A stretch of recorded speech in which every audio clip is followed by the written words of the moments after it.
Good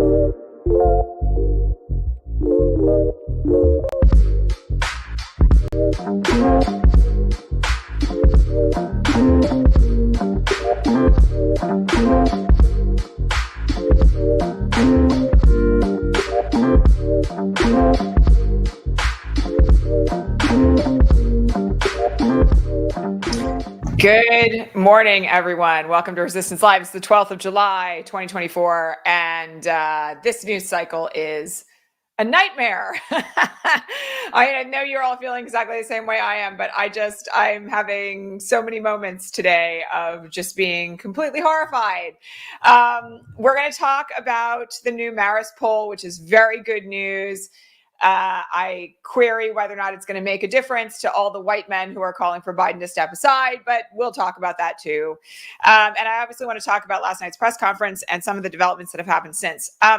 First things first, for our visually challenged viewers, today I am wearing a white top with a black jacket over top. I have my thick gold hoops in, my hair is pulled back. I am a pink-skinned, green-eyed, dirty, blonde-haired woman, and I am in front of my plant and my lamp and my big chair, and nobody can complain about the bookshelf anymore because it's already gone. I'm coming to you as always from occupied Tongva territory just for the next few days. We have 2 broadcasts left after today where I will be here in California, and there will be a progressive coffee hour on Sunday for our Patreon only subscribers. Reminder, if you want to join us for that, I have a feeling it's going to be a bit of a CTJ venting moment this weekend. You can become a paid subscriber over at patreon.com/resistance-live. Okay. Let's just start out with the good news, because I feel like we could all use some of it this morning, okay? There's a new Marist poll out this morning showing that Joe Biden has actually gained support since the debate and is now beating Donald Trump. This is a very, there's a weird sort of way in which I'm not surprised at all by this poll. Because the thing that I have been hearing on the ground, and I think a lot of you have been hearing on the ground, is that voters are still 100% behind Joe Biden. There's very few people who are actually calling for him to step aside who aren't in the pundit class or bots online or a very limited handful now of Democrats on the Hill. I will tell you that just as anecdotal evidence, the people who are showing up on my feed to claim that they want Biden to step aside are either bots or white men. I am not hearing calls for him to step aside in my own life from anyone of a historically marginalized identity of any kind. And that in and of itself is a huge tell. I will just also refer you all to the great interviews that have been taking place on CNN and MSNBC with Black women electeds, Black women working for the Biden campaign, Black women who are influencers and organizers and people who are out there in the streets every day motivating people to vote, all of whom universally are calling for Joe Biden to stay in the race. We're going to have a conversation at some point when this whole moment is over about the way in which white men are trying to force their viewpoint of who can win this election on the rest of us. Because I will tell you that it has been just extraordinarily revealing how quickly some white men who have historically called themselves progressives are cutting and running from the campaign at the worst possible moment. And, I also just have to say that, we still need to be having a very extensive conversation about trauma in this context. White men are notoriously bad at being uncomfortable. The rest of us are unfortunately very, very used to it. And the idea that there is a panic now among the chattering class, specifically amongst white men of the chattering class, and that it's causing them to abandon all hope and flee, is also in its own right a trauma response by people who are not used to feeling trauma. And I said this morning on Threads. I'm going to say it again here. In a weird sort of way, I can't think of a worst case scenario than the one that we're in right now, because Biden is outperforming in every respect. We're going to talk about the presser from last night, which was extremely impressive. He is gaining in the polls, as this new Marist poll shows. He's beating Donald Trump in the polls. And yet we are still seeing white men panic, flee, advocate that their opinion should matter more than the opinion of the rest of us, and demand that he step aside. And worse than that, many of them are demanding that Kamala Harris not be the replacement if he does, which is in and of itself a huge white supremacy tell. I am just disgusted by it. We're 4 months out from the election. Everybody should be getting behind the candidate. He can win. He's capable. He had a bad night. This is nonsense. It's nonsense. And, I know that we've talked and we voted. Yes, Jen. And we voted for him, for Biden. I truly at this moment, the sabotage of the Democratic Party from within is something that I think we're going to be talking about for a very long time.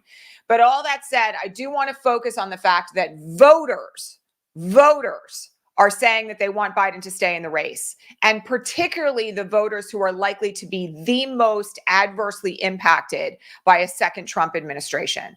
There's all this stuff since the George Floyd uprising and before that about how we should all be listening to Black women. If you want to do that, you need to be listening right now, because Black women are telling us that Biden should stay in the race. And personally, I am just done with it. I mean, I know I was done with it yesterday, but I'm really amazed that after the performance that we saw last night at the press conference, we are still seeing people come out and call for him to step aside. It's stupid. It's stupid. He has like NATO members and like senior leaders from foreign governments praising his leadership. We saw him do a 59-minute press conference last night where he took questions from a wide diversity of press with no script, and he was on his game. I'm just going to say one other thing, because I know everybody's pointing to like the gaffe last night and the gaffe yesterday. Joe Biden has been mixing up people's names since he was elected to the Senate at the age of 29. Youngest senator in American history. Okay. He's been doing that forever. That is not a sign of decline. It is not a sign that he is not doing the job. It is not a sign that he doesn't know what he's doing. It's not a sign of Parkinson's disease, right? Like, again, I just have to point out, people have been talking about this online since yesterday, but like, you can find Joe Biden making gaffes like this going back like 16, 25, 30 years. This is just a part of who he is. And for people to be harping on this as if it's a sign of his like imminent demise is just unethical, amoral, improper, self-sabotaging, stupid, right? I mean, I said this last night, but I routinely refer to one of my dogs by my son's name. Nobody's walking around accusing me of not being able to do the job. And I had some white guy come back to me in the comments about that, saying like, oh, well, you're not the last thing standing between us and fascism. Well, you know what? If I was the last thing standing between us and fascism, I would expect people to be backing me to hold that role, right? Not trying to replace me at the last frickin' minute because they think that there's something wrong when there isn't, or because they're falling prey to propaganda online, or because some pundits think that it's a bad idea for me to stay in the race. Like, truly, Joe Biden is an incredibly accomplished, astute, on the mark president. He's doing the job every day. As he himself said last night, he's done 20 major events since the debate, while Donald Trump has been sitting in a golf cart with dictators. Right?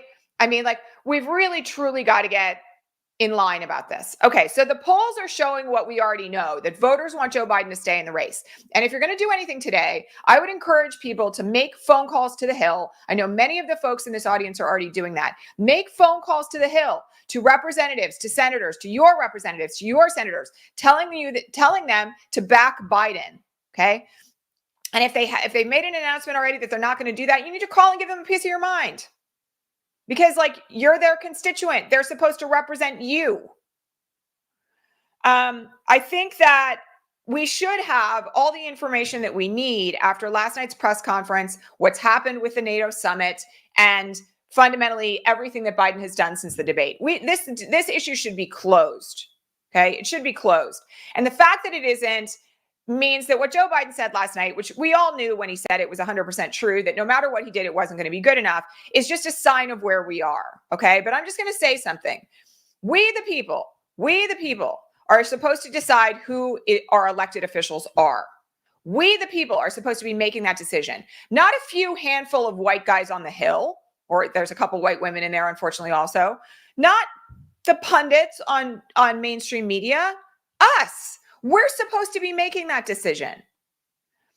And, the other thing I just want to say about it is this, like, folks who are out there claiming that they're doing this, like, Jim Himes gave just an appalling interview last night on MSNBC, just like the most gaslighting BS that I would ever have expected to come out of a representative's mouth. Oh, we all love Joe Biden, therefore we're going to sabotage his candidacy. Oh, we all really are coming from a place of love. No, you're not. Like, if you truly loved our democracy and truly loved Joe Biden, you would be all in for his reelection. You wouldn't be taking to mainstream media on Alex Wagner in the 9 o'clock hour and giving an interview after an incredibly competent press conference about all the reasons why you think he should step aside. That's disgusting. It's gaslighting. It's abusive to American democracy. And, to couch it in this incredibly patronizing language of like, we're just trying to save his legacy. Give me a freaking break. What you are doing is sabotaging the future of American democracy. Call it like it is. You want to do it, you should at least own it. You should at least be up there saying, I'm calling for him to step aside because I'm terrified. I'm calling for him to step aside because I have no balls. I'm calling for him to step aside because I'm a coward. Because that's what Jim Himes is. Like, truly, I thought that interview was revolting. And more than anything, I thought the language that was used in it was truly, truly diminishing, gaslighting nonsense. I mean, it's very rare that I have been as disgusted by statements coming from a Democrat as I was last night by that interview. I mean, it just smacked of the worst kind of patronizing nonsense that we have seen in this entire fiasco. And, coming from somebody who is the chairman of a House committee, it's all the more appalling. Like, truly, truly gross. I mean, I hope he gets primaried. I mean, to be honest, I hope he never gets elected again. It was a revolting display, just an absolutely revolting display. And, I think that beyond that, one of the things that we need to remember here is that there is a way in which the actions that are being undertaken by the Democrats that are doing this now are in some sense like a self-fulfilling prophecy. Because the way that this is going is Biden's too old to win. See, I'm going to say all these reasons about why Biden can't win. Biden can't win. Biden can't win. Look, everybody says Biden can't win. He better step aside, because we ourselves have generated that narrative, right? I look at this and I was watching that interview last night and I was thinking about all the ways in which the Trump campaign is going to be able to weaponize everything that he was saying. And I have no empathy for it at all. Even if he's terrified, I have no empathy because you know what? You're supposed to fight. You are an elected official. You are the chairman of the House Joint Services Committee, I think it is, or intelligence. I mean, like, seriously, it's not intelligence. Seriously, like this kind of behavior coming from someone who is in senior leadership in the House for Democrats is just, it's the most self-immolating garbage that I have ever seen. I mean, I just, at this moment, I don't even know what to say about it. And, I'm going to say one other thing. I do not think, for the person who's mentioning this in the comments, like, I do not think Jim Himes is a Russian operative. Like, and I don't think we need that kind of conspiracy theory nonsense, right? I think what is happening is that people are like panicking because they're not used to being uncomfortable because they're white men, right? And frankly, I look at all of this through the lens of, my own response to what's happened since 2015 and earlier, right? And through the lens of the responses of so many people who have set aside their fears and squelched their panic to get out in the streets to fight for our democracy, to get out to door knock in their own neighborhoods, to get out to canvass and to text bank and to phone bank and to write postcards, and have done all of it even when they're scared and they're intimidated and they're fearful. And I'm going to tell you that the grandmother who is writing postcards at her dining room table right now has more courage than Jim Himes will ever know. Like, seriously. Just disgusting. I mean, I'm never going to forget it. Anyway, I'll let that stop for now because I'm obviously on a tear. I was really upset by that interview, really upset by the sabotaging and gaslighting nature of it. Okay. So someone asked a question this morning on the Patreon feed about why can't Jeffries and Schumer get their caucuses in line? So let me just say one thing about this. Okay. The Democratic Party is a very big tent. And one of the things that makes us like Democrats in furtherance of democracy is that we tend to value a large variety of opinions. All right. We are not the Republican Party that beat people into submission to follow Donald Trump. We are not the Republican Party that essentially excommunicates people who speak up against the dear leader. That's not who we are, all right? So the fact that Jeffries and Schumer, in some people's minds, are not like coalescing the coalition to get behind Biden is actually not all that unusual, right? And I have to point out here that I'm not sure that Hakeem Jeffries could get the white men who are panicking to change their minds. Like, they're clearly on a mission to tear down Joe Biden. And, I'm sure he's had conversations with people. Obviously they haven't worked, but I'm also just going to point something out. It's 17 Democrats on the Hill right now. Okay. That is not a large number. And they are getting an enormous amount of airplay compared to all the people who are standing behind Joe Biden. That, by the way, is another failing of the mainstream media right now. They are not amplifying the good. They are not amplifying the positive. They are not amplifying the dozens and dozens and dozens of lawmakers who have come forward and said that they are all in on Biden-Harris. And that's shameful in and of itself. It's completely shameful. Now, for the folks who are like, these conversations should be had in private, I'm not sure I disagree with that. Okay. But I also have to say that I think that at this point, the thing that there is a higher level in this whole conspiracy theory of this that is underway, which is that somebody on the Patreon feed tried this nonsense with me this morning, that, there's been a big cover up, that Joe Biden has been in decline since like 2018. That's why he was campaigning from his basement in the middle of a global pandemic. Sorry, I'm going to try not to yell. There are claims out there circulating around that it's all like a big cover up. That, and this is not, the problem with this is that it's actually a far right Trumpian talking point, because they've been claiming forever that Obama is secretly running the government, right?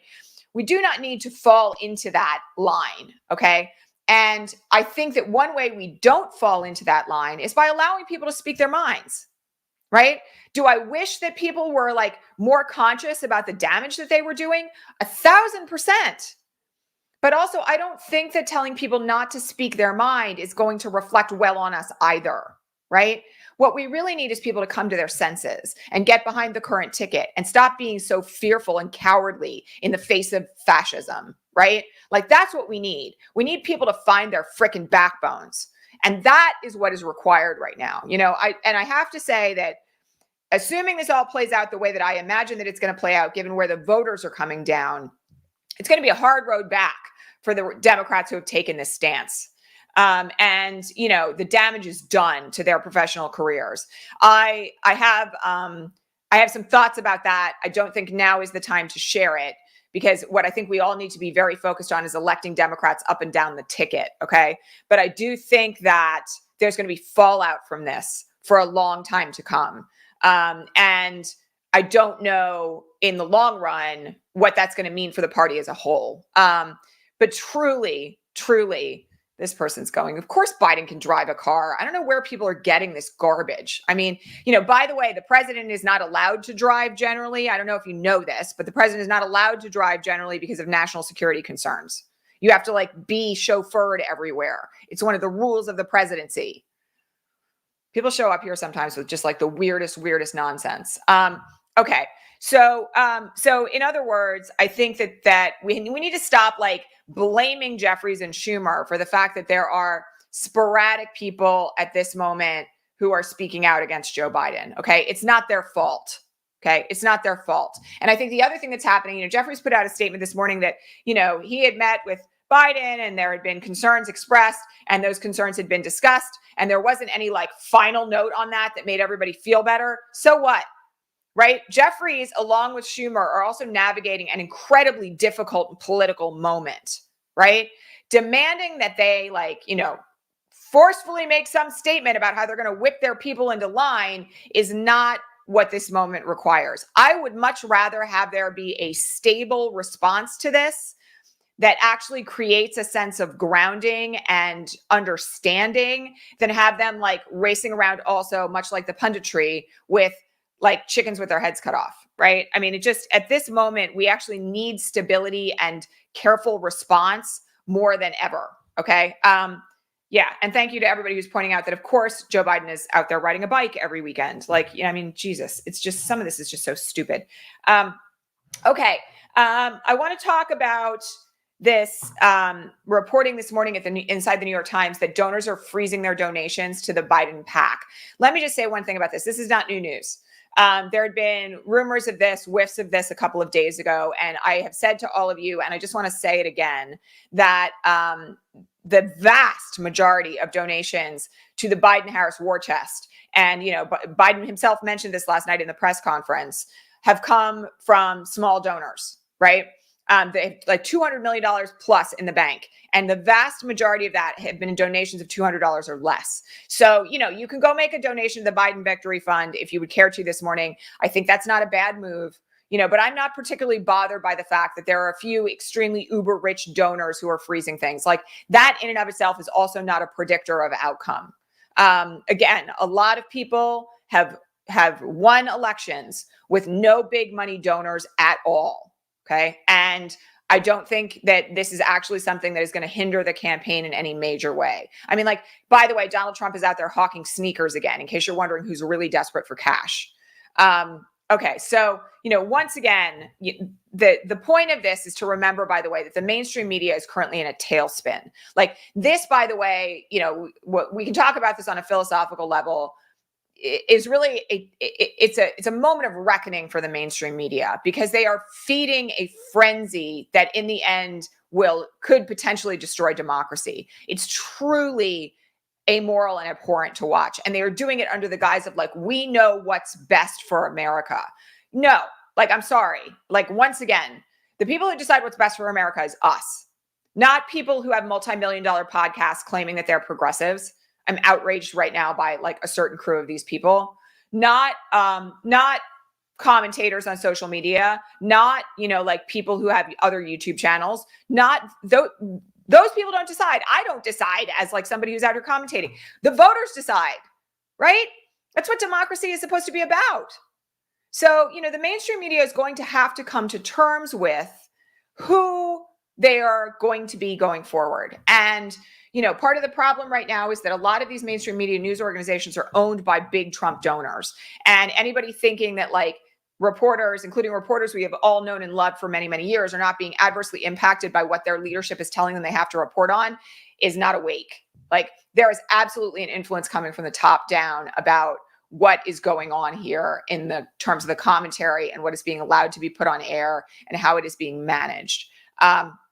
So, you know, I very much want people to be thoughtful about the fact that mainstream media is also in a tailspin. And I don't want anybody who watches this broadcast to be freaking out because of something that's published in the New York Times. The New York Times has been failing us, like relentlessly failing us for a really long time right now. And there are ways around all of this, okay? Like, the financing issue will be figured out by small money donors. 100%, not concerned about it. And also, you know, the more that we are consciously changing the narrative where we live with our friends and neighbors, with our families, the more that we're talking about Project 2025, which we spent a huge amount of time talking about this week, the more that we are educating ourselves about effective messaging strategies, which, by the way, I've been doing here on this broadcast for like, you know, literally months, years now. I think the more that you do that, the more effectively we're going to be able to counterbalance this. Now, I just want to say something, because there was a comment this morning from yesterday's broadcast on YouTube where someone said to me, how can we truly change the narrative, right? Like, how can we, in the face of this media onslaught, really do anything about it? Like, isn't it up to Joe Biden to do that? Isn't it up to somebody else to do it? No, I mean, I actually have to say something here, because let me just give you an example of this. So for the program that we ran back in January called Mobilize 2024, which a lot of our viewers were in, I did a whole series of interviews with like really big, high profile people who were running for office. You know, Malcolm Kenyatta was in there. I had people running for state and local offices in there. Travis Akers running against a Moms for Liberty candidate in Duval County, Florida. And two of the people I also interviewed for that program were Santiago Meyer and Victor Shi. And at the time, everybody was really panicked about Gen Z, really panicked about what Gen Z was thinking about Gaza, really panicked about whether or not Gen Z was going to show up for Joe Biden. By the way, the numbers show that they're like pro-Biden by more than 20 points. That discussion is over, sealed, done. But one of the points that they made to me in that interview, which I think is worth all of us remembering, is that their data, and they do a lot of polling of Gen Z voters, their data has been showing that the most influential voices on Gen Z, and by the way, I think this is true for everyone, are the people who are closest to them, their parents, their teachers, their mentors, okay? And I'm going to say this, the people who are most likely to be influenced by your voice are the people who are in your own community, in your own family, in your circle of friends, because they trust you, right? So the idea that we can't change the narrative because the media is doing what it's doing, I don't buy that. The idea that we can't change the narrative because Biden hasn't done some magical thing that will finally shut these people up even when they keep moving the goalposts means that we can't change the narrative. That's not true. It's not true, okay? Because we write the narrative. We write the narrative. You know, I have this really good friend, Tolu Olabumni, who has worked at the UN, who did work with the Obama administration. She's a dreamer. She came here as a teenager and she's like just this incredibly accomplished woman and writer. She spoke at a conference that I ran back in 2017. And she shared an African proverb. She's originally from Africa. Shared an African proverb that says, the lion will always be the victor until the antelope learns to write the history. And I'm paraphrasing that. That's not the accurate way of saying it. Please don't quote me on that exactly. But essentially the message is that when the story is only being told by the person who dominates and not by the victim, the story will always look like the way the dominator has portrayed it. All right. And so this is our moment to learn to write. In other words, it's our moment to take power over the narrative. Like, we are the voters. We are not helpless. The power in democracy is supposed to lie with us. In fact, it does lie with us. And too many of us are capitulating too soon. Too many of us are refusing to believe that we can have an impact on people where we live and people around the nation. Too many of us are saying, like, oh, this crazy person on MSNBC is telling me that Biden should step aside, therefore all is lost. No, it's not. No, it is not. You have control over how people in your own community view the lens of current events. You have control over whether or not people in your neighborhood get to the polls. You have control over the story that you tell to others. And I'm just going to say this right now. You know, I've said this many times before, okay? Right now, like, I think we're approaching 25,000 subscribers here. If literally everybody who was a subscriber to this YouTube channel just talked to 5 people and got them out to vote, particularly in key swing states, this election would be over. Like, that's how close it is. That's how close it is for us to be able to actually make a difference. It takes a tiny percentage of concerned citizens to actually swing entire futures of nations. So to me, I truly want people to stop with the idea that that it is hopeless, that we are powerless, that all is lost. It's not. All you have to do is decide that you're going to do your part. It's really not hard. It's really not hard. And all we have to do that is change the narrative where we live. Like, it really is that simple. Okay. All right. I want to talk a little bit just about the press conference itself, because I touched upon it earlier in the broadcast, but I just want to note something else here. Okay. What we saw last night was honestly like a masterclass in foreign policy. Joe Biden is incredibly attuned and articulate when it comes to foreign policy generally, and in terms of the press conference that he gave last night. The details of what he could pull out of his brain to talk about what was happening in various parts of the world, to talk about what has happened in Gaza and Israeli policy in relation to Gaza, to talk about what's happened on an international basis vis-a-vis Putin and Russia and China and Iran and North Korea. I mean, like, seriously, what more do people want? And, you know, I think that we've got to look at, you know, the demand was he's got to do a press conference where, like, there's no script and there's no teleprompter. Well, he did that for an hour, right? And I think anybody watching that from the perspective of where we were, you know what, this person's going to buy.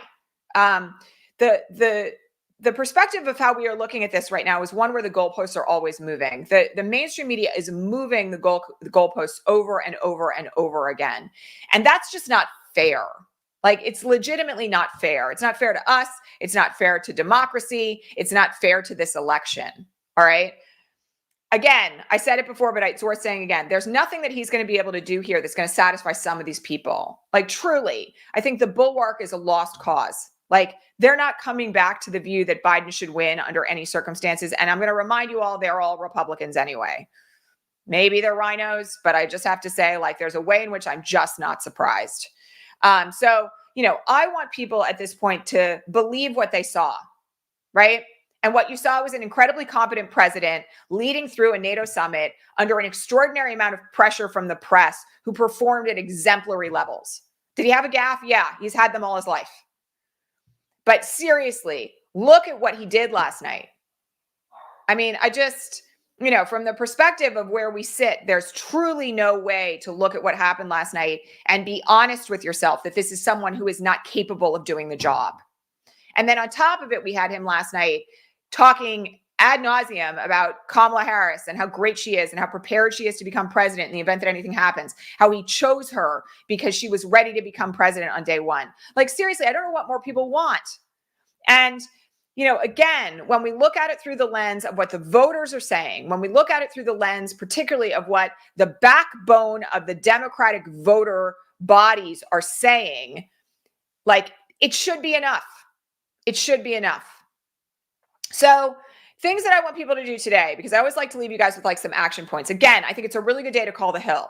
I think it's a great day to call your senators and your representatives and give them a piece of your mind one way or another. Okay. Tell them that you're all in for Biden Harris. Tell them that your vote matters, that you voted for Biden Harris and your vote should count, right? Like, seriously, I think it's really important to do that today, and to do it in a manner that like gets the point across that that your representatives were elected to represent you. Okay. They have an obligation to their constituents to stand behind this president. I also want people to just do the following. Okay. I know yesterday I was really angry. I'm obviously still really angry today. I'm going to remind everybody that anger is a really good impetus to action. Please consider today doing something for a local campaign where you live that's going to put you in conversation with other voters. Why? Because that's an opportunity to talk about the importance of democracy generally, to talk about the importance of voting blue generally. And if you can volunteer to do something for any local Democratic campaign, like seriously, a school board campaign, you will be doing the work of getting people out to vote blue up and down the ticket. And I think that more than anything else, we need to remember that this election is not just about a president. It's also about everybody else who needs to be elected. Because I'm just going to say one other thing here. And I know a lot of us have stepped away from the possibility of this in the last couple of weeks. But let me just say this, okay? There is still a real legitimate possibility here that we could totally wipe the floor with the Republican Party in November. Like, it's not going to take that much. And if we take back the House, as Representative Jeffries said yesterday, he believed will happen, and so do I, and we maintain the Senate with filibuster, I'm losing my thoughts this morning. Nobody claim that I'm not fit to do my job, please. If we elect senators who are against the filibuster, willing to use the nuclear option to pass the most important types of democracy and civil rights reforms that we need in this country, and we reelect Joe Biden, it's over. One of the things about this moment, by the way, that I want people to think about is that it will be gloves off if we win in November after this nonsense. Seriously, because the voters will have given Biden a mandate that we don't care what the press is saying, that we don't care what the pundits say, that we care about our democracy. Let's get it done. That is the message that needs to be sent right now. And I do truly, truly think that it's possible here. I want everybody to remember where we're at. We have an incredibly accomplished president with an incredible record, right? Lowest average unemployment numbers in decades right now. S&P 500 is hitting new highs all the time. We've had great reports on jobs, consistently month upon month upon month upon month. And on top of that, we have all the other accomplishments: returning to the climate accords, lowering prescription drug cost pricing, capping insulin, everything that the president has done here to actually benefit the American people. These are things that people really care about, all right? That really make a difference in people's lives. And it's not being messaged well right now because the media isn't allowing it to be. You can talk to people about the way in which voting for Democrats benefits them at home, benefits them on kitchen table issues. Seriously, start with this stuff. Just start with it and see where the conversation takes you. All right. Final thing that I just want to mention for today is that, I am going to be watching very closely to see what happens over the next couple of weeks with regard to the Republican National Convention, which starts on Monday.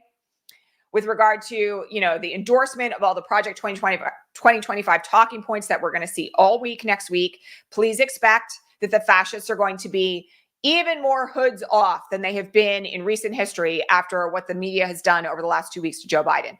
I think that the RNC is going to be a hot mess of fascism. And I just want everybody to buckle up because it's going to be really, really enraging and terrifying. And that's what they want. Okay. That's what they want. But we've got to be also mindful of the following. Okay. Trump is still a convicted felon. Okay. He still has a sentencing date in September. When Judge Chutkan gets the case back from the Supreme Court, we're going to have evidentiary hearings. And, I know that Trump's lawyers are moving to delay those. Tough noogies. I don't think Judge Chutkan's going to do it. So the narrative is going to spin back again to focusing on Donald Trump, as it should. Okay. And that, by the way, is part of our obligation right now. We have an obligation to talk about Project 2025, to talk about Donald Trump and the threat that he poses to the future of American democracy, to educate people all around us about what is going on with Project 2025 and the threat. And I think that we desperately, desperately need to start having these conversations with everyone that we know where we live. All right. I think that's it for today. Again, it's a very ranty broadcast, but I think you all kind of share my viewpoint on this. Once again, if you would like to ask me questions in advance of every broadcast and have me answer them on the air or in writing, please become a paid subscriber over at patreon.com/resistance-live. And this Sunday, we will have a progressive coffee hour at 8:30 a.m. Pacific, 11:30 Eastern for all of our Patreon subscribers only. If you would like to join us for that, it's a much more casual broadcast, a lot more off the cuff. Please consider becoming a subscriber. Subscription started as little as $5 a month. And also a reminder here to please share this broadcast. I can't say this enough. The thing about where we stand right now is that we desperately need to be in community with one another. And one of the things that we've really tried to cultivate here in this community over the last 7.5 years that this broadcast has been in existence, back in the days when we were on Facebook Live, is a sense of commonality and community with one another as we fight for what's right. What I care about more than anything right now is making sure that the messaging of where we are gets out. And so share it. Please share this broadcast, share it wherever you would care to, and make sure that people that you care about who could benefit from this kind of a conversation are seeing what we're talking about here, because I really do think it makes a difference. All right, my friends, much love to all of you. I will catch our Patreon subscribers on Sunday. I will see the rest of you back here on Monday. Reminder, there will be no broadcast next Wednesday because I will be on a plane. Yes, I know it's in the middle of the RNC, but trust me, I will be back on Thursday morning with all the analysis that you need. And I will see you all here very, very soon. If there is a need for any emergency broadcast between now and then, trust me, I will be here for a second broadcast. All right. Enjoy the rest of your Friday, everyone. Take care of yourselves. Don't forget to eat, drink water, go for a walk, commune with nature, turn off the television, and I will see you all very soon. All right. Take care, everybody. Bye.